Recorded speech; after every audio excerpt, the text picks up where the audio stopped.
Welcome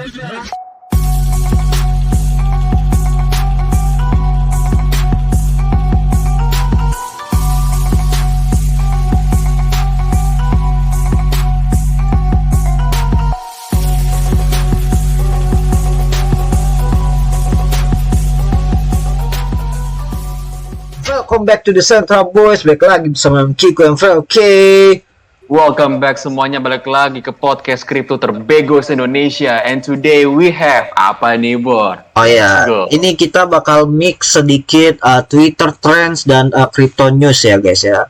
Jadi yang pertama, ini project kecintaan gue, Anchor ya. Ini sekarang mau bentar lagi akan membuka bonding staking Polkadot di platform Anchor untuk mendapatkan token-token DeFi yang ada di Polkadot ya guys ya, dan melalui Anchor StackFi. Nah, untuk ini masih kayak announcement aja, belum ada tanggal pastinya keluarnya tanggal berapa ya guys ya, kayak gitu. Tapi ini bakal buat yang megang token Anchor dan koin Polkadot, CoinDot ini pasti sangat bullish sekali, kayak gitu ya guys ya.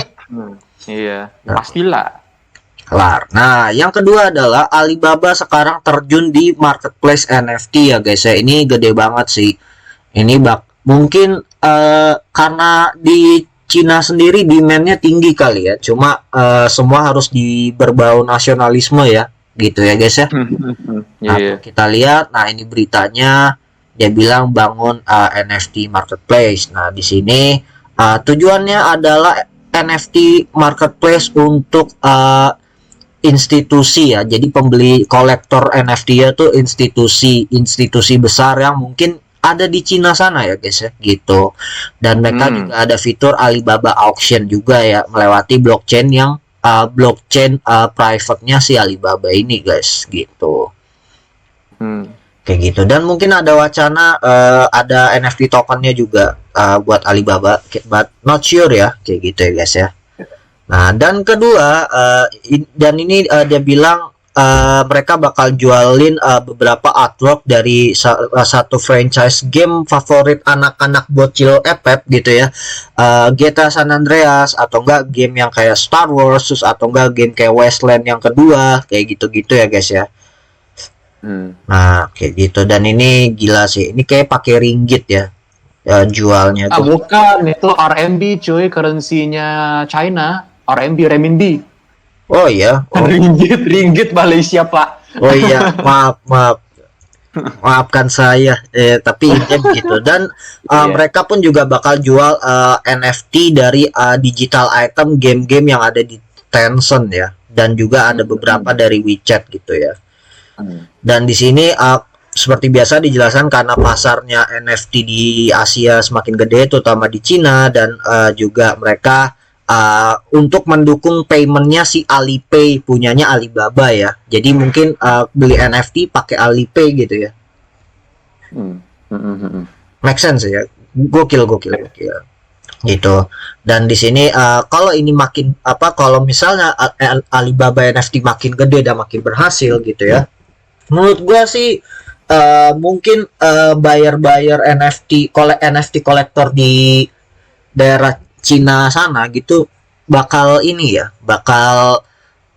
dipaksa kayak, oh cintailah produk lokal gitu, jangan beli di marketplace OpenSea dan lain sebagainya gitu ya guys ya.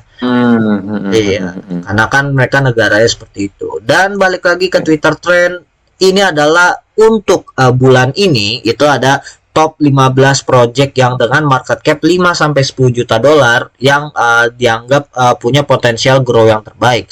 Dan yang kenapa gue yang pertama ONX, lu pasti langsung seneng nih. Oh iya, yang pertama ONX langsung seneng lu.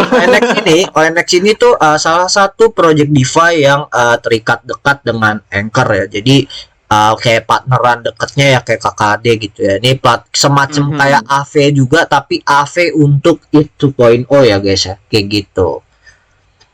Bullish. Iya, jadi kayak DAO lending gitulah, tapi buat 2.0 lah. Dan ini sisanya ada Boring Protocol, ada Mahadao, ini juga semacam ya DAO DeFi juga sih, yang buat governance sama lending juga mostly rata-rata sih kayak gitu. Kecuali kecuali Bani ya. Kalau Bani ini dia tuh DeFi tapi juga NFT setahu gua. Kayak gitu. Sisanya gua masih belum terlalu research, tapi belakangan ini di dunia Twitter tuh banyak banget yang nge-shield ini ya guys ya. Kayak gitu. Alright, lanjut. Ini adalah berita yang akhirnya mungkin semakin menggegerkan para elit-elit global dan tentunya bank sentral dunia ya, karena draft Bitcoin bankingnya El Salvador itu udah rilis ya guys ya gitu. Dan sudah diloloskan ya istilahnya ya, diloloskan sejak tanggal 9 Juni yang guideline pertamanya ya gitu. Yang guideline pertamanya kalau kita tahu di berita pas Juni kemarin itu mengenai wallet nasional Bitcoin El Salvador ya. Gitu guys. Nah, yang keduanya ini sudah loloskan juga untuk perundangan teknikal standar ya. Standar teknis dan fasilitas untuk Bitcoin banking ini ya guys ya, kayak gitu. Nah, tetap karena ini dikelola negara, pastinya KYC atau yang menggunakan KTP, paspor segala macam tetap berlaku di sana ya untuk menghindari pencucian uang. Dan juga di sini dibilang Bitcoin banking negara punya wewenang untuk meng-charge fee ke setiap transaksi Bitcoin di negaranya. Jadi let's say kayak gua malu nih Rel, kita misal let's say tinggal di El Salvador lah bareng-bareng ya gitu. Terus habis itu gua mau beli nasi bebek lu nih. Nasi bebek lu harganya 0,0005 Bitcoin gitu kan. Nah, nanti kan pasti setiap gua bayar lu pasti ada transaksi fee kan. Ya nggak sih. Nah, transaksi fee-nya itu ketimbang ke miner Bitcoin umumnya, itu ke miner Bitcoin Bitcoin bank negaranya gitu. Oh, jadinya transaksi fee-nya itu bisa dibilang kayak tax gitu ya? Yes, kayak gitu. Jadi ini menurut gua akan menarik ya gitu. Interesting ini. Iya, kayak gitu. Terus abis itu banyak meskipun dan overall secara legalnya draft ininya mulai udah terbentuk dan menurut gue ini cukup matang ya sebenarnya. Tapi banyak kayak bank-bank di luar negeri dan kayak negara-negara lain masih kurang setuju ya, karena mungkin agak ini ya, gua kurang ngerti ya. Lu mungkin bisa bantu kasih gua pencerahan soal ini. Mana tuh bentar.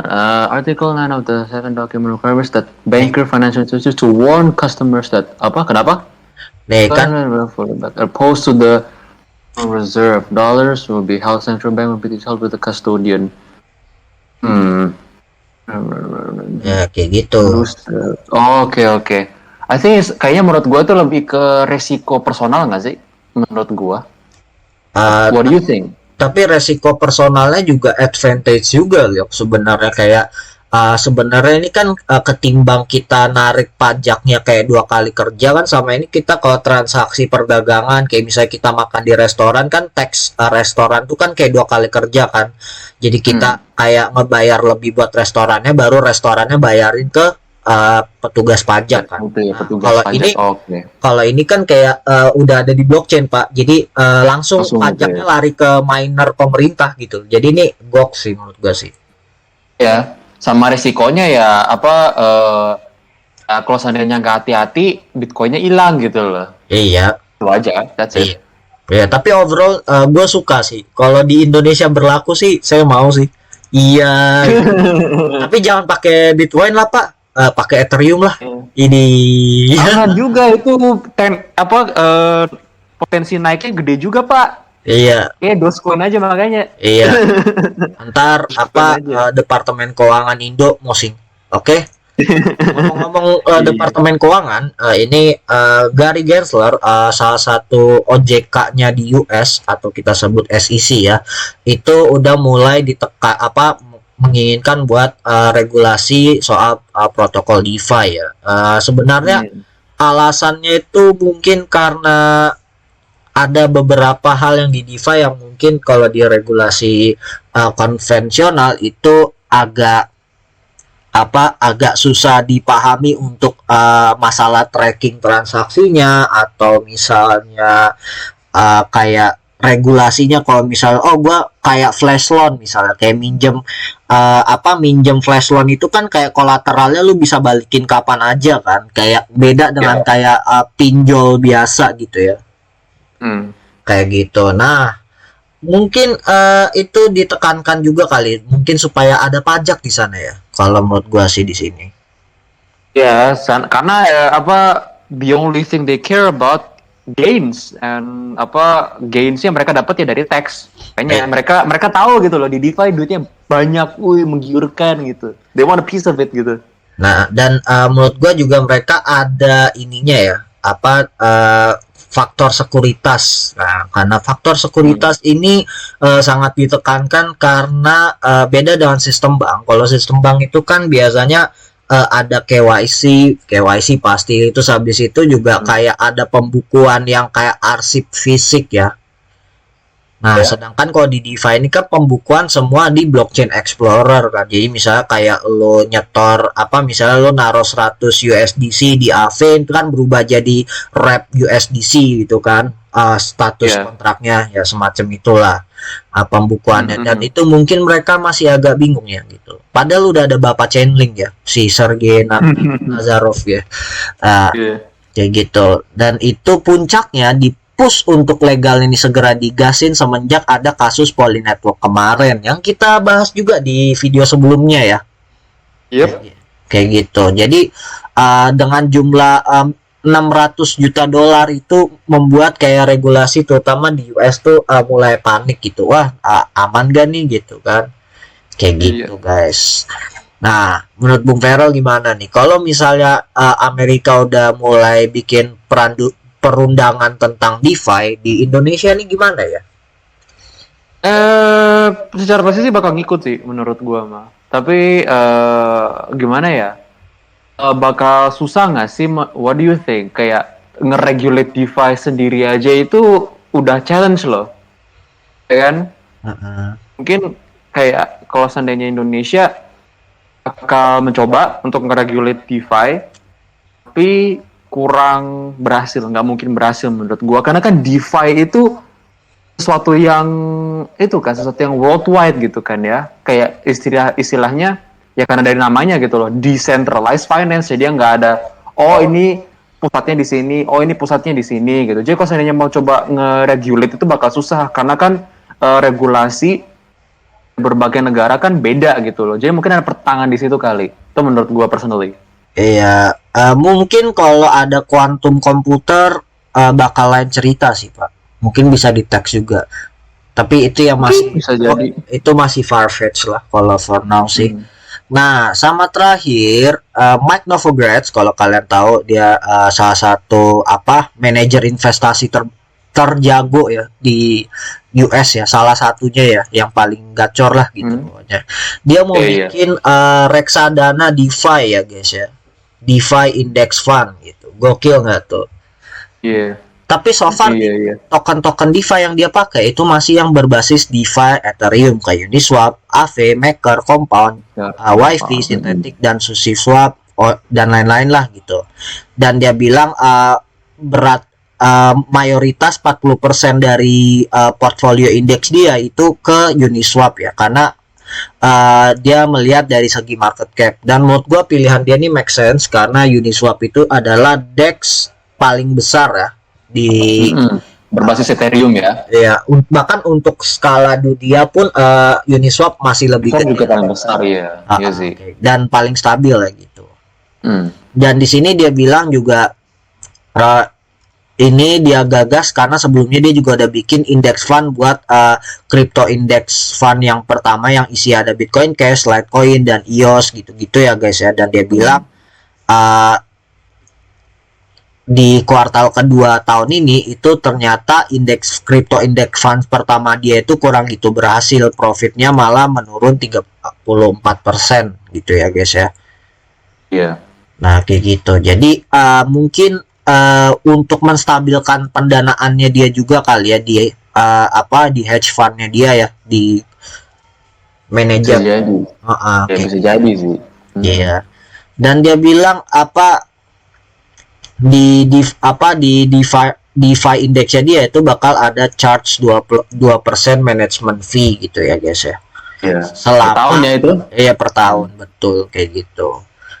Dan berharap sih kalau ini berhasil ya. Mungkin produk kayak so far kan kalau di Indonesia ada Nobi ya yang kita pakai kayak mereksakan ini juga ya, DeFi juga, tapi sistemnya kayak custodian buat nabung bank gitu, lebih simple ya. Kalau ini kan dia benar-benar dia kumpulin beberapa aset dijadiin satu indeks gitu.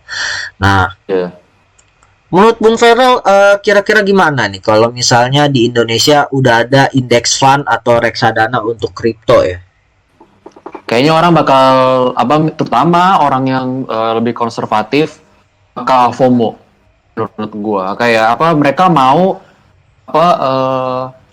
keuntungan lebih, tapi mereka kurang resikonya gitu loh. Jadi mereka kalau seandainya ada DeFi Index Fund, ETF yang berbasis kripto, orang pasti bakal banyak yang beli. Mungkin buat orang yang males mengurus DeFi-nya first hand ya. Sama orang yang konservatif as a whole gitu loh. Iya. Yang boomer lah gitu loh. Iya, karena nggak mau nge-track yang aneh-aneh lah. Tapi overall itu aja sih buat yang berita kali ini ya, karena kalau dilihat market turun pun juga ya karena Cina juga ya terakhir ya. Tapi itu pun juga kita nggak perlu review lagi karena itu udah ya klasik lah, always gitu, dari tahun ke tahun soal kripto tuh. Alright, itu aja. Thank you udah nonton. Make sure like, comment, dan subscribe. Jangan lupa kalau kita ada salah review atau ulasan, langsung aja komen, kasih koreksi aja. Terus kalau ada konten atau project crypto yang mau kita ulas, kalian mau kita ulas, langsung aja komen juga di bawah. Itu aja. Langsung aja closing. Decentra Boys signing out. Let's go.